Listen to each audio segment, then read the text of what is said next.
Welcome to our cult, the cult of books. This is our intro episode, you guys, so stay with us. Okay, I'm Janie. I'm Natasha, and we're your hosts. And we're your hosts The today. cult leaders, whatever you want to say. The cult leaders, that's Yes. right. Yes. Okay, so we're going to get right into it. This is not safe for work. No, 18 plus, no kids, guys. Or if you do, that's on to you. We talk about adult things a lot. We talk about adult things, adult books. Yeah. It's a good time. Stay with us. Join the cult. We're going to get right into it. Yes. And this episode, we're just introducing ourselves, who we are, and then talk about books that have made us feel feels, you know? How we got back into reading. Exactly. How we met. Things. Yep, how we met. Actually funny. So, yeah, you'll see. It's a good story. It is. Okay, so I'm going to start. I'm Natasha. I live in the Pacific Northwest. We both do. Yeah. And I have read my entire life, basically. My parents always encouraged us to read as kids. Read late at night. I would be that kid, like, in bed just reading constantly. Me too. I loved it. My dad would also read the same books my brother and I did. So we were reading Twilight. He read Twilight. Oh my he God. read Harry Potter. You know, it was great. I love that. We still have talks. I'm like, remember Twilight? He's like, that was a stupid book. I'm like, but you read it. So it's funny. Every year I gift my dad books. He gifts me books. It's great. High school, you know, you kind of have to read. True. And it's like, okay, I read a little for fun. Out of high school, I stopped reading for fun, except one class. English 102 was a class of, like, you chose your theme. Mm-hmm. Mine was monsters. Oh. And so I read Frankenstein, and then I got to watch an episode of Supernatural, so that was great. Wrote an essay. It was great. That was the greatest class ever. And then kind of didn't really read romance, like cheesy romance, you know, the greatest kind.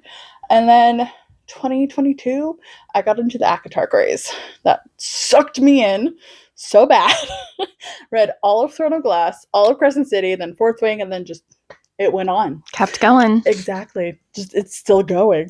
All of my life I've been a reader. Just like Natasha, I read all through elementary school, late night, flashlight underneath the covers, reading.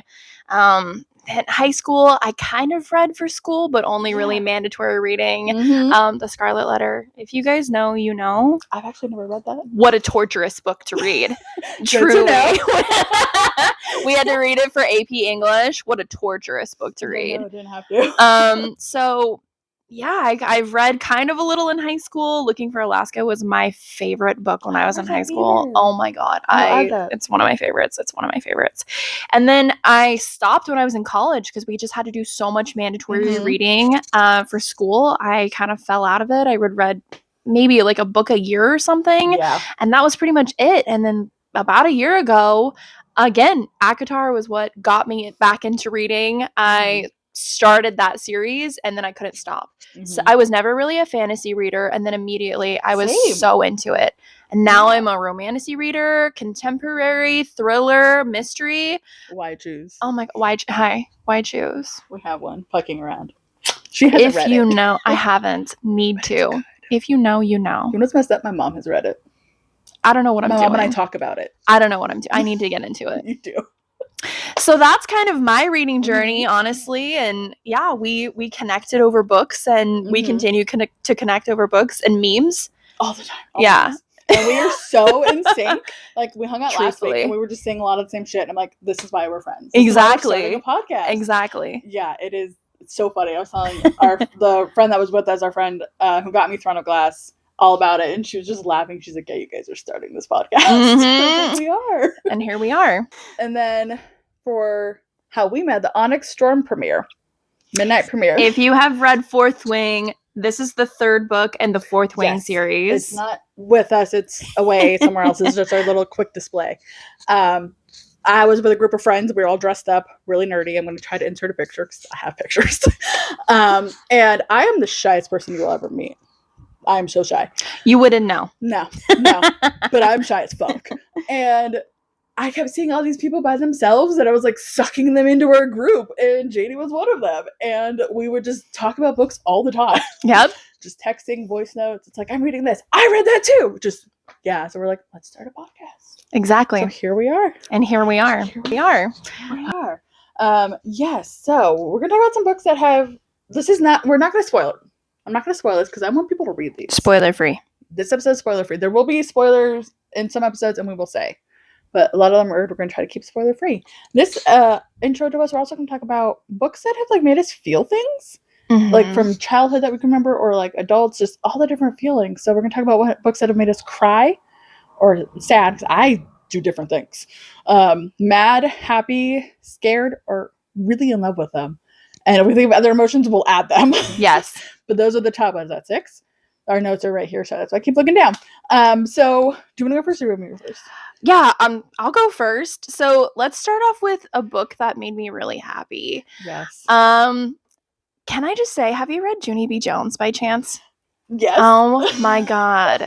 Yes. So in childhood, Junie B. Jones was my girl. Also because my name started with a J. I was like, oh, we're the same. I said, oh, me and this Junie B. Jones character were actually just the same person.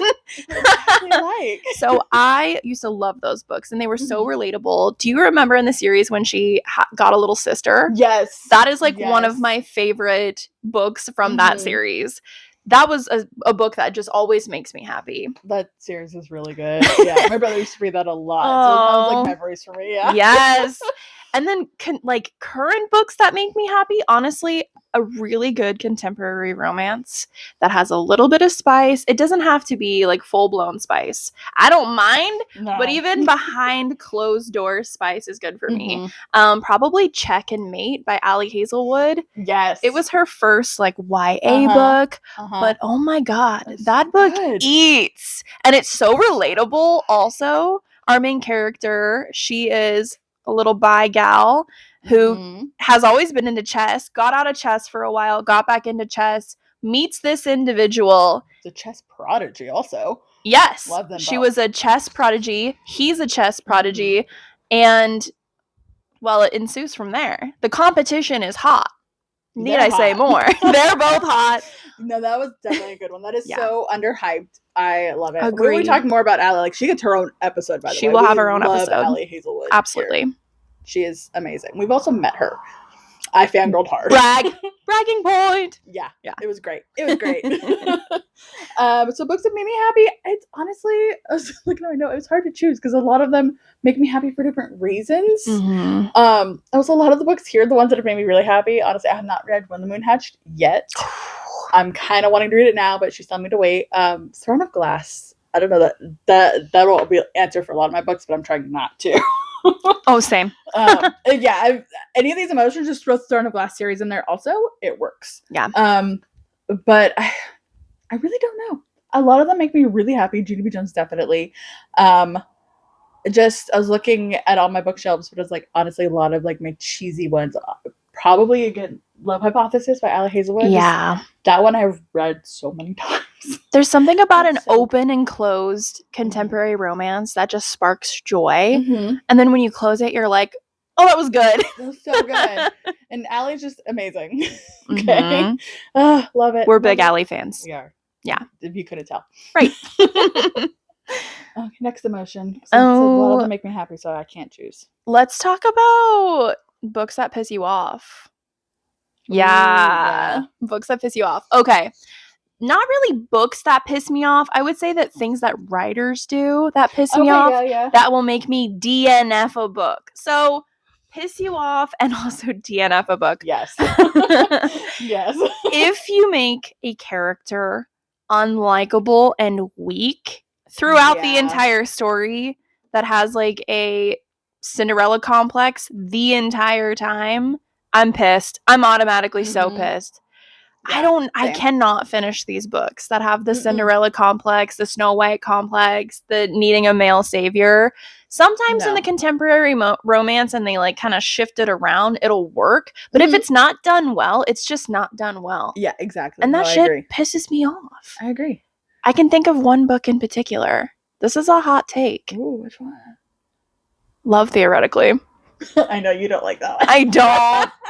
I can't, you guys. I know. I actually love it. So I had to DNF. I know. I had to DNF. So when we get to our Allie episode, I will be talking about it. She'll just sit there. I will just sit here. Anyway, well, theoretically. One other book that I recently DNF'd, oh no, I'm gonna forget the name of it, unfortunately. And I think it's called like Crushing on You or Storming on You or something like that. Basically, this couple is getting a divorce and he won't sign the paperwork. So she shows up to get him to sign the paperwork. And then there's literally a storm.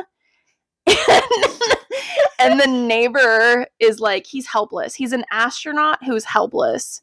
Okay. And he like won't leave his house. And it's just like the plot points are poorly done and poorly written. There's no romantic connection between these two characters whatsoever. Yeah. And then they're just in the middle of this giant storm, and that pissed me off. So I had to DNF it. Shit made me mad. I get that. What I remember what makes me mad is like just the ending of the books that I read made me really mad, and I had to immediately jump to the second one to get continued. It was I remember it was the first or the second, but the Ballad of Once Upon a Broken Heart, actually. The first two just made me mad. I was so mad at the ending of the characters. I was like, what the fuck? That's a Stephanie Garber series, right? Yeah. Okay. I binged the whole series. I love them. I also got the books because I did audio. I got the books at Half Price Books. The third one was signed and was only $15. Oh my God, what a steal. And they're all Barnes & Noble special edition. So I was like, they're like 10 to 15 each. So I was like, yes. I love a good deal. Yes. This is a signed Throne of Glass, by the way. $20. Half Price Books. Gagged. It is my prized possession. Like, I love you. But no, like, I had almost DNF an audiobook, and it pissed me off so much. I still talk about it to this day to people because I can't remember if it was a Pacific Northwest author or the book was, and I honestly don't remember the name of the book, but it's Pacific Northwest. They're going to Lake Chelan. The narrator, Shalon. Lake Shalon. Yeah, like, mispronouncing things. That's a hard thing to digest. Especially when you're from that place. Yeah. Like, I texted so many people. I'm like, how do you say this word? How do you say this? And they're like, Shalan? I was like, thank you. I'm not crazy. Yes. Mispronouncing is you think, hard. Like, am I pronouncing this wrong? It's like, no, the narrator was. And I was like, check with the author, please. Seriously. A note to narrators out there. Please. Especially if it's we get that it's hard because people will literally make up words and make up names, but for actual places, I don't know. And a lot of places here, there are native words, right? So it is hard. Absolutely. I love watching those videos of people try to pronounce it. I'm like, me too. So funny. But learn to pronounce. Please try. Yeah. Because Chilean's not even that hard. It's not that hard. And I'm just like, I kept listening to it, like I'm pausing it, going, just get through this. Yeah. Like there's only like a chapter chunk, and then they were out of there. It's like, thank God. You finished the book? Yeah. Wow. I stuck it out. I was just so annoyed. Yeah. I said it was just like 3 or 4 chapters they were there, and then they never mentioned it again. I was like, classic piss me off moment. It was. And I was working. And so I'd have to pause it, and I was just like, okay, just get through this. You got this. Yeah, it was bad. I get it. Okay, so let's move on to another emotion. Okay. How about books that have made you sad and or cry? Yeah, we'll loop them in together. We'll loop them in together. Yeah. Okay. If anyone has listened to, there's 2 autobiographies that I can think of specifically. Spare. That's on my list. Oh my God. My mom listened to it though. She said it's really good. It was so good. I loved. This is a Prince Harry autobiography, Spare. If you haven't read it yet, it came out I think like 2 years ago. Yeah, a few years ago. Fantastic. Wow. And that's what I've heard. Everything about him and his mom literally just made me feel so much, especially if you have mommy issues. Oh my God. And then you're listening to him like go through all the grief of losing his mom, Princess Diana. If you're not aware, you've been living underneath a rock, I think. Yeah, it's been like quite a while. Hey y'all, it's actually been quite a while. It's quite a lot. Okay. But some of you might not actually be aware. Yeah, welcome. Oh my God. It's fucked up too.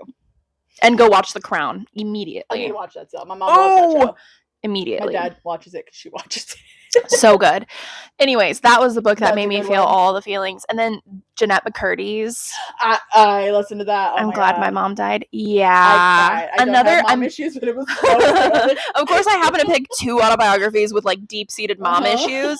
We'll dive into that some other time. I think that's made into a movie or a show. Really? Mm-hmm. Oh my gosh. I can't remember which one it is. Wow. But I am actually really excited for that. I would watch it. I would watch it. I loved iCarly. I was like a little too old for it, but I still loved it because it was Seattle based. True. Lightly Seattle based. So, and I loved Jerry Trainer. So I grew up with him with Drake and Josh. You know, so I was like, love him. So yeah, I watched iCarly. Absolutely. Yeah, so as you should. And I loved her character. Sam was my favorite. She's mean. Yeah. You felt related to it? I did. I'm crying. That's so funny. Yes. For me, sad and cry. Like I cry. So I'm a Cancer. I cry at everything. I'm mad. I'm crying. I'm sad. I'm crying. I'm hurt. I just cry. Okay. So honestly, also this fits the entire Throne of Glass series. Every single book I cried multiple times. Every single book. Yes, that was bad. But for me, the first, when I really thought about crying, the first book I thought of was the House of Night series. I don't know if you read that. Oh, no. It was the second book in it. I think it's Betrayed. Oh. Something happened to a character, not spoiling. I cried so hard because I loved this character. Yeah. And something happened, like, devastating. And I was like, oh my God. Oh. I was sobbing. I was like, are you okay? It's like, I did this character. And I told her, and she's like, it's just a book. I was like, go away. To us, it's not just a book. Yeah, this was also like a decade and a half ago. I think, I don't remember how old I was, but it was like heartbreaking. Third book, I felt better. But yeah, it was so heartbreaking for me at the time. And that was sad. But also another book that's really sad that I read recently or listened to was Family Lore by Elizabeth Acevedo. I actually have it up here. Yes. Oh. So good. I cried again. But it was like so sad and just like heart-wrenching. Like it was I'm in 2 book clubs, so it was for my other book club, not with her. And I read it and I was just so good. Can you tell me why it was sad? What about it made it sad? It is about this Hispanic family, and some of them have like special powers. Some of the women have special like powers. One of them can like kind of see when people are dying. Oh. And then all of a sudden she starts arranging her memorial. Oh. While she's alive, and wants all that to happen. And all her family are like, can you tell me what's going on? Is this really for you, or is this for this person that's going to die? What is happening? Oh. And so it's going back in time, but their childhood and now, and her kids, like everybody's grown apart, but everybody's coming together for this. It is. That reminds me a lot of Time Traveler's Wife. Have you read that? I watched the movie. Oh my God. But this, yeah. So I was listening to it because I had to finish the next day for book club while I was playing a video game. So I was just like, oh so you're crying and trying to play video games? Honestly, it was Icon. So I was like, oh my God. I was like, I need to do something with my hands right now. Iconic. Yeah, that's how I listen to a lot of my books. I'm doing something. Same. Actually, crush audiobooks usually while I'm working. Yeah.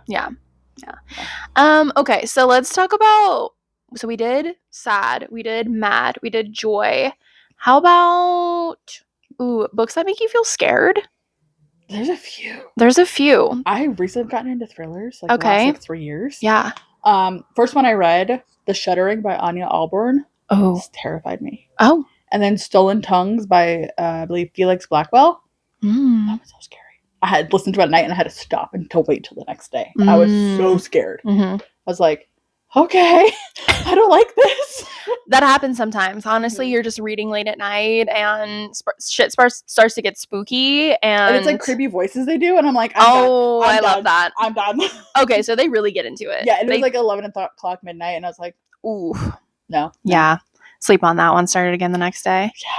Yeah. So a book that made me feel scared. Yes. Scared in a way where you just can't believe that this is the reality of the book. Not necessarily like, oh, I'm actually frightened and you need to stop reading. I'm terrified. More of like a book that I had to really sit with afterwards and like stare at a wall for like an hour. Yeah. You know what I mean? Scary ones too. Okay.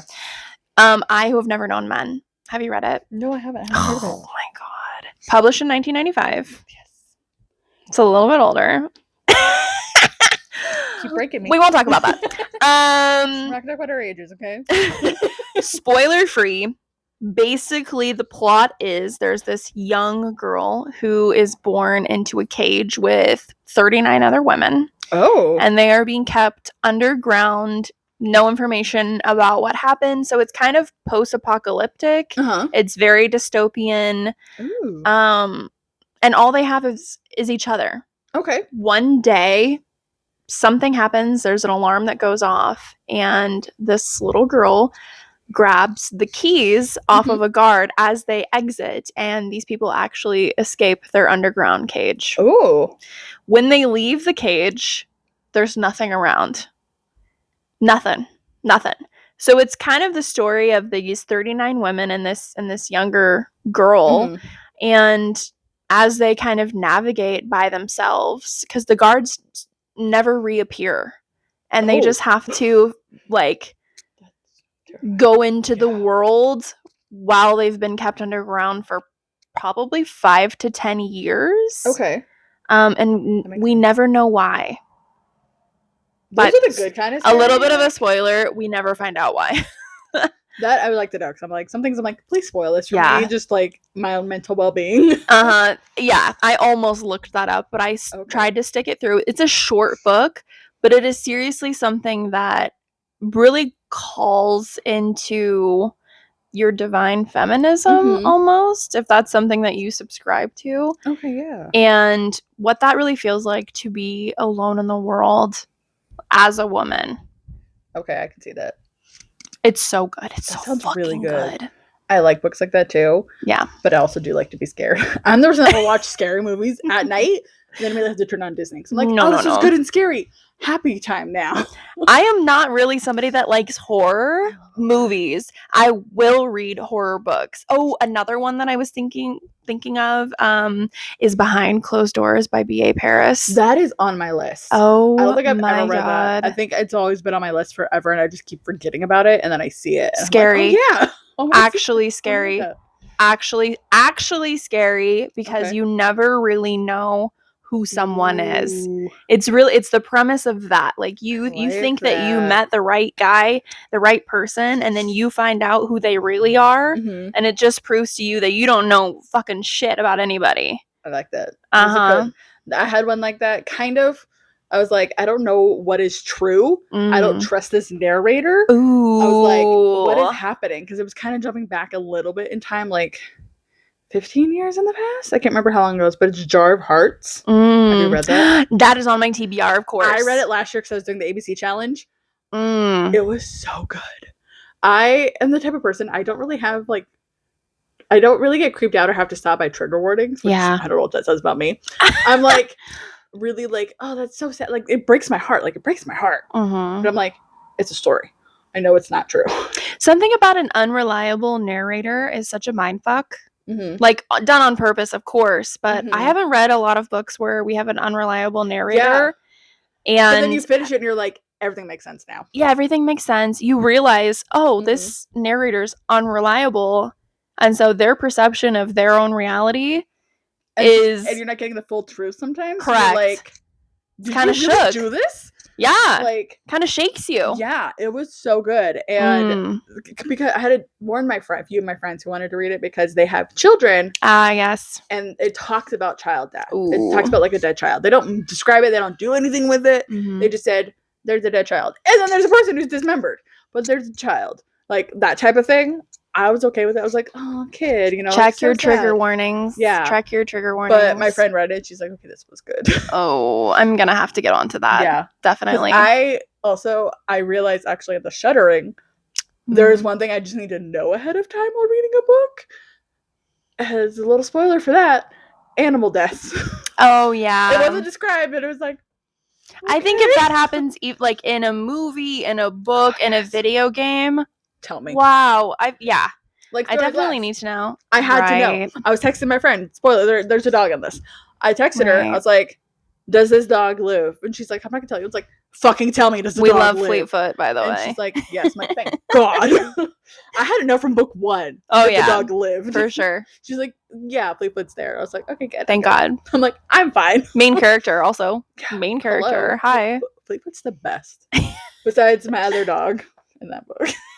Right. Wolf. And that's all that we're gonna say. Yeah, so next emotion is in love. What book did you fall in love, feel in love, like believe in love, whatever? Yeah. Book that made me fall in love, feel in love. Any of the love feelings. Ironically, Not in Love by Allie Hazelwood. Ironically. This is her like foray kind of into more darker contemporary romance. Yes. Because there are. Brain is blanking. That is the. That's Eli and Rue. Yeah. Yes. Eli and Rue. That one. Oh my god. But Deep End also like holds a special place. I love Deep End. Yeah, I get that. I'm a little into that shit too. So I get that. That didn't really make me feel in love though. No, not it's hard because they're college age, and spoiler alert, we're not college age. We're grown people. We're adults. Don't say adult things. Or say adult things. My bad. Right. But you want to find what I put? Love Hypothesis by Ellie Hazelwood. And here we are. Synced up. Yes. Yeah. Yeah. I read Ellie Hazelwood, like, I read this years ago. I realized it was on my Nook app. Oh. Forever ago. So I got it, like, shortly after it was published. Yeah. And that was quite a while ago. And then I just binged and listened and read all the others. And I'm like, well, I love her. Right? So it's like something about relatable characters that makes you feel in love. For me, Rue is dark, kind of a tortured soul. She's had a hard time growing up. And Eli just gets her. He does, and he doesn't push. He's had a similar but different, more complicated level of growing up and having to raise his sister, Maya, by the way. Problematic summer romance. We get Maya's love story. Loved that. Loved it. That's an age gap romance. Which is fine with me. It's not horrible. It's not a horrible, inappropriate age gap. No. Some of them definitely can be. Oh yeah, no, some of them can be. I'm like, this one is good though. Yeah, no, I approve. It's cute. Honestly, I don't have a problem with the age gap because my parents have an age gap. My parents are 12 years Spoiler alert. So it's like, I don't care. I've just been around it. It's like my dad's 12 years older than my mom, but he acts like younger than her. So it's like, sometimes that just works, you know? Yeah. But yeah, not in love, relatable characters. And we get to see them kind of evolve and become happy within themselves, but also together. Yes. And it's a really, so good. They choose each other kind of a thing. Those are books that make me feel in love. Yeah. No, same. Characters that choose each other, grow, learn about themselves, but also, I think I just want Dr. Adam Carlson. Yeah, I get it. I'm like, I want him. And I get it. By the way, his character is based off of Kylo Ren. Yeah, Kylo Ren. Yes. And there's a movie, and I am so excited. Oh my god, yeah. Oh my god, I love it. I love it so much. Yes. And also, the other characters in Love Hypothesis are just the greatest. The side characters in Love Hypothesis are very funny. Side character. Like me Riddick. Too. Yeah. If he dies, I'm done. But I'm done. We will be talking about Fourth Wing. So stay tuned for that, you guys. We will be doing We're trying not to spoil anything, because I'm like... Exactly. But we will be doing... We will be doing a recap for Fourth Wing, especially right before the fourth book comes out. But which will be a little bit, but yeah. Yeah. The third book just came out this last January. And Rebecca needs time to relax. She has said that. Yeah. She has pumped so many books out. Have you read any of her contemporary stuff? No, I want to. A lot of people say a lot of them break you, and I'm like, please great. Break me. We might we might have to throw that on in the future. Okay. So this is the segment of our podcast where we're going to talk about indie authors. And today we're going to talk about Bailey Thomas. She is a self-published author. Shout out Bailey Thomas also. Thank you so much for commenting on my TikTok. We will post our socials here. Yes. So each episode we're going to discuss an indie author, and she's got 4 books out now. They are on her website. It's just authorbaileythomas.square.site. All of her books are also on Kindle Unlimited. I haven't read any of these books yet, but they look so cute, and they are contemporary romance books. So definitely we're going to be checking out her books. So the first one that she has is They Always Come Back. This is the Unfinished Love series.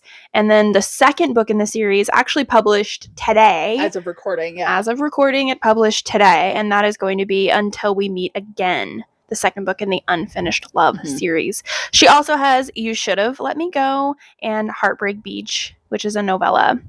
These books are so cute, you guys. Just the covers were just like, I am drawn to them. Like, these are the books I read anyway.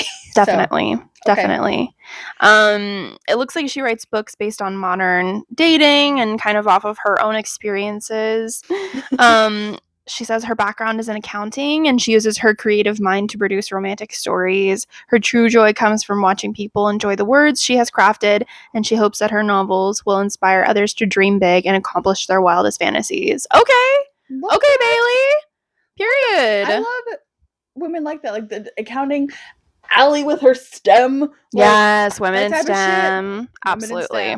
Love it. It's like that type of shit gets me in. I'm like, I support the authors too. Like, definitely. Like, I like you as an author. Let me find all your books. I'm going to read all your shit. That's so true. Especially contemporary romances, because they're easy to digest and you can just kind of read them in between. Exactly. Which we talked about a lot. We were like, I need a palate cleanser from this. It's so true. And maybe we'll do an entire episode about heavy series and then palate cleansers in between that we personally have read. Yes. That way, like, feel like, okay, if you read this, find something like this. Yes, exactly. Which we have done. Yeah. Absolutely. Yeah. Absolutely. So anyways, we are looking very much forward to reading Bailey's books. Yes. And certainly we will be talking about our thoughts on her series / individual books. Yeah. Probably in our next episode. Probably, yeah, talking more about it, yeah. Okay.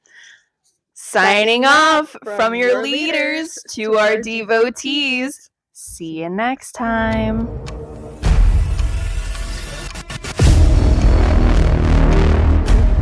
One book that made me feel really scared, I Who Have Never Known Men. I Who Have Never Known Men. I haven't heard that one. Wow. Okay, so it's a book that's been translated. It was published in 1995. Okay. So it's a little bit older.